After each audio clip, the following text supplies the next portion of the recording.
नमस्कार किसान भाइयों, देसी मुर्गी पालन में आप सभी का स्वागत है। आज हम बातचीत करेंगे 1000 देसी मुर्गियों के लिए फ्री रेंज पोल्ट्री फार्मिंग और उसका बिजनेस प्लान, और डिटेल में हम विस्तार से क्या इन्वेस्टमेंट होती है इसमें, खास करके इनिशियल इन्वेस्टमेंट या कैपिटल इन्वेस्टमेंट जो आपको वन टाइम करना है, और उसके बाद रिकरिंग इन्वेस्टमेंट जो हर एक बैच को कितना खर्च आता है, यह बातें हम इसमें डिस्कस करेंगे। ये विषय हमने इसलिए लिया है कि हम देख रहे हैं फीड के रेट जो है, पोल्ट्री फीड के कंटिन्यूसली बढ़ते जा रहे हैं, और ऐसे में हमें इंटेंसिव फार्मिंग जो है वह करना मुश्किल होता हुआ दिखाई दे रहा है। बहुत सारे फार्मर रिवर्स आते हुए दिखाई दे रहे हैं। तो इसके लिए सबसे बेटर ऑप्शन रहता है कि फ्री रेंज पोल्ट्री फार्मिंग करते हैं तो पहले 1 महीने का फीडिंग आप फार्म के अंदर कीजिए, और उसके बाद हम जो हमारे बर्ड्स है उसको टोटली फ्री रेंज में छोड़ सकते हैं।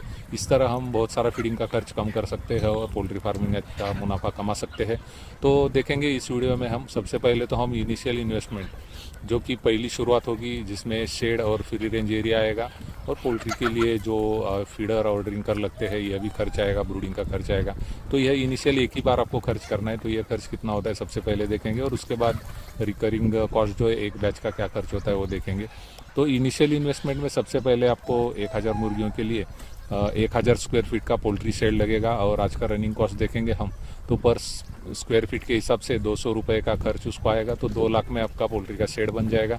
उसके बाद आपको मिनिमम 3000 स्क्वायर फुट एरिया जो है वह फ्री रेंज के लिए देना होगा, और फ्री रेंज का मतलब हमें पता है कि इसको हमें कंपाउंड करना है, जाली लगानी है। तो आपको 3000 स्क्वायर फुट में तकरीबन 160 फीट लंबी जाली लगेगी, जिसका हाइट तकरीबन 5, 6, 7 फुट तक हो सकता है।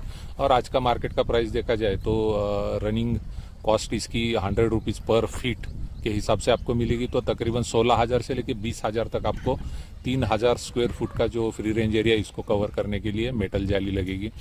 उसके बाद खर्च आएगा हमें जो फ्री रेंज में बर्ड छोड़ने हैं हमारे 1000, तो इनके लिए फीडर ड्रिंकर रात के समय में हमें शेड में ही रखना है, तो ये भी लगेगा। तो कम से कम आपको 20 फीडर और 20 ड्रिंकर लगने वाला है, और एक फीडर और एक ड्रिंकर हम मार्केट में लेने जाएंगे तो तकरीबन इसका प्राइस जो है 500 तक रहता है। तो इस हिसाब से अगर हम देखते हैं तो तकरीबन 10,000 आपको फीडर और ड्रिंकर के लिए लगने वाले हैं। और उसके बाद ब्रूडिंग, इनिशियली हम 1 दिन के बच्चे लाते हैं तो इसके लिए ब्रूडर भी लगता है। गैस ब्रूडर आप लेते हैं तो 2 से 3,000 उसका प्राइस है, इलेक्ट्रिक ब्रूडर लेते हैं तो उसका भी इतना ही प्राइस रहता है। तो इनिशियल इन्वेस्टमेंट इस तरह हमारा शेड और फ्री रेंज एरिया और हमारे शेड के अंदर जो कुछ इक्विपमेंट लगने वाला है, तो इस तरह का खर्च हमें आएगा। इसके बाद सबसे महत्वपूर्ण रहता है कि हम रिकरिंग कॉस्ट यानी एक बैच के लिए क्या कॉस्ट आएगी। तो सबसे पहले हम देखते हैं कि 1000 से हम शुरुआत करें तो 1000 चूज़े हमें परचेस करने होंगे। तो आज का मार्केट का प्राइस देखा जाए तो चूज़ों का प्राइस 20 रुपये तक रहता है, विद ट्रांसपोर्टेशन यह 25 रुपये तक जाता है। तो 1000 चूज़ों के लिए हमें 25,000 इनिशियली लगेगा। उसके बाद बात करते हैं हम कि हमें 1 महीने तक इन चीज़ों को फीड देना है।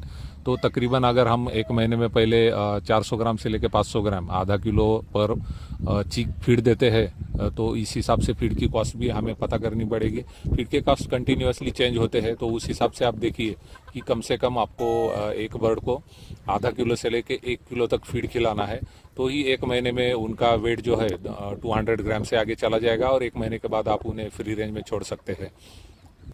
फ्री रेंज पोल्ट्री फार्मिंग में हमें ध्यान यही रखना है कि हमारे पास जो चूज़े आएंगे 1 दिन के, उनको बड़ा करके फ्री रेंज में कब छोड़ना है। इसमें बहुत बार किसानों द्वारा दिक्कत होती है या गलती होती है, तो यह गलती आप न करें, क्योंकि गलती इसलिए होती है कि बहुत बार किसान भाई फीडिंग कॉस्ट बचाने के लिए चूज़े लेके आते हैं, 10-20 दिन में ही उनको बाहर छोड़ देते हैं। तो ऐसा आप न करें, कम से कम हमें उन्हें 1 महीने तक बड़ा करना है। मैं तो बोलूँगा उनको वेट के ऊपर आप बड़ा कीजिए, कम से कम मिनिमम 200 से 300 ग्राम वेट उनका आना जरूरी है। तो ऐसा वेट आता है तो उनको तब फीदर भी आ जाते हैं, पंखा आ जाते हैं, तो ऐसे समय में वो आराम से बाहर जा सकते हैं, और बाहर हम फ्री रेंज में जो मटेरियल उनके लिए रखने वाले हैं वो आराम से खा सकते हैं, और उनका फीडिंग का कॉस्ट हम जो बोल रहे हैं वह हम कम कर सकते हैं। आगे हम देखेंगे कि एक बार हमारे चूज़े हम फ्री रेंज में छोड़ना शुरू करते हैं तो यहाँ से सबसे इम्पोर्टेंट काम शुरू हो जाता है, क्योंकि फ्री रेंज हम इसलिए कर रहे हैं कि हमारा फीडिंग का खर्च जो है वह 0 हो जाए। बहुत बार किसानों द्वारा यह पॉसिबल हो नहीं पाता, हम खर्च 0 नहीं कर पाते। इसका कारण यह है कि हम फ्री रेंज तो करते हैं, लेकिन फ्री रेंज में हम जो बर्ड्स छोड़ रहे हैं उनके लिए जो फीड वहाँ अवेलेबल होना चाहिए वह बहुत बार हम अवेलेबल नहीं कर पाते हैं। Free range poultry farming successful तभी होगी जब हम हमारे फ्री रेंज में मैक्सिमम वेस्ट मटेरियल डालेंगे। वेस्ट मटेरियल में मैं आपको बता देता हूँ कि सबसे पहले तो हमारे घर पे जो वेस्ट मटेरियल निकल रहा है, जिसमें ज़्यादातर हम देखते हैं कि हमारे पास सब्जियां होती है, बहुत सारा अनाज होता है, तो इसका जितना वेस्ट निकल रहा है वो 100% हमारे फ्री रेंज में जाना चाहिए। उसके बाद दूसरा वेस्ट आता है, वो है हमारा एग्रीकल्चर, हमारा खुद का खेती होगा, तो खेती में हम देखते हैं कि बहुत सारी जंगली घास फूस ये सभी निकलता है, तो यह हम कूड़े में फेंक देते हैं। तो इसको इधर उधर न फेंकते हुए हमें हमारे खेती से जितना वेस्ट मटेरियल हरा सूखा निकल रहा है, वह पूरा वेस्ट मटेरियल हमें हमारे फ्री रेंज में डालना है। तभी हम हमारे मुर्गियों को फ्री रेंज में छोड़ सकते हैं, और उनको छोड़ने के बाद वहाँ पे उनको खाना मिलेगा।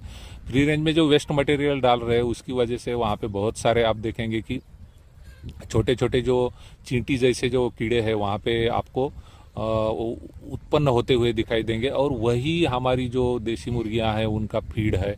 और इससे भी आगे चल के हम देख सकते हैं कि किसी को अगर केचुआ तैयार करना है, अलग अलग प्रयोग हम कर सकते हैं, BSF कर सकते हैं, ब्लैक सोल्जर फ्लाई, तो इस तरह के प्रयोग भी आप कर सकते हैं। लेकिन मिनिमम रिक्वायरमेंट हमारी है कि हमारे फ्री रेंज में मैक्सिमम वेस्ट मटेरियल हमें ला के डालना है। हमने सबसे पहले तो देखा कि हमारे घर से जो वेस्ट मटेरियल निकल रहा है वह हम डालेंगे, उसके बाद हमारे आसपास खेती में जो वेस्ट मटेरियल निकल रहा है वह हम डालेंगे। इससे थोड़ा आगे चलते कि बहुत लोगों के पास खेती नहीं होती है, तो वो लोगों ने क्या करना चाहिए, तो हम देखते हैं कि हमारे पास बहुत सारा मार्केट अवेलेबल रहता है, अलग अलग जगह पे छोटा बड़ा मार्केट रहता है, और मार्केट में दो चीज़ें डेली मिलती है, एक तो सब्जी का मार्केट रहता है और फ्रूट का मार्केट रहता है। और हमारे शहर में मार्केट में देखेंगे कि होटल्स भी बहुत सारे रहते हैं।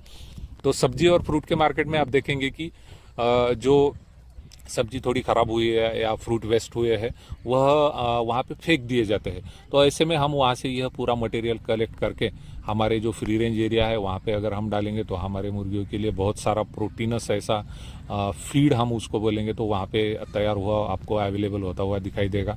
तो ये सारी बातें हमें फ्री रेंज करने के बाद करनी बहुत ही ज़रूरी होती है।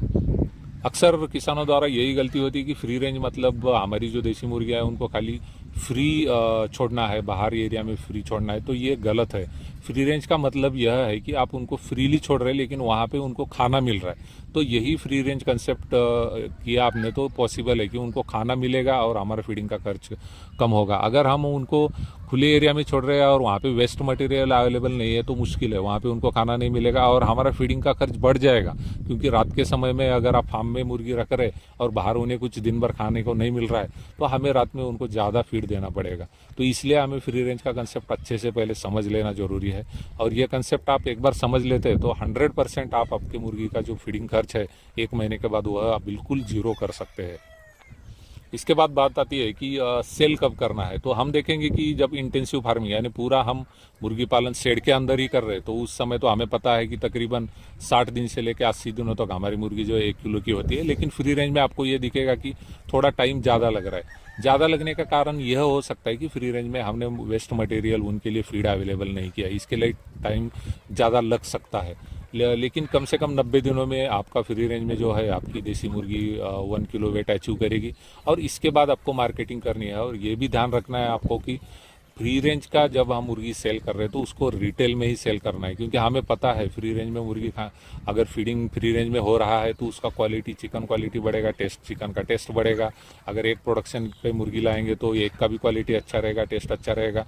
तो हमारे जो कस्टमर है उनको पहली बात यह बतानी है कि मैंने जो मुर्गी पालन किया है वो फ्री रेंज में किया है, नेचुरल पद्धति से किया है, तो मेरी मुर्गी के चिकन का टेस्ट जो है वह बेहतरीन है। इसलिए हमें रिटेल में सेल करना है, और हमें यह देखना है कि मैंने आपको इनिशियल इन्वेस्टमेंट भी बोला है और उसके बाद 1 दिन के चूजे लेके उनको बड़ा करने तक का भी इन्वेस्टमेंट मैंने आपको बोला है। तो आपको सबसे पहले यह देखना है कि 100% हमारा जो 1 किलो बनाने के लिए खर्च कितना हुआ है वह आपको देखना है। वह खर्च 100 रुपये से लेके 150 रुपीज़ तक भी हो सकता है, इससे कम भी हो सकता है, इससे ज़्यादा भी हो सकता है। क्योंकि आप क्या मटेरियल यूज़ कर रहे हैं, किस तरह से फार्मिंग कर रहे हैं, इसके ऊपर आपका खर्च डिपेंड रहेगा। तो वह खर्च आपको सबसे पहले निकालना है, और मिनिमम प्राइस आपको जो फ्री रेंज में रखनी है वह आपको दुगनी रखनी है, 2 गुना रखनी है। यानी 100 रुपये आपका खर्च हो रहा है तो कम से कम 200 रुपये में आपको अपनी मुर्गी जो है 1 केजी की बेचनी है।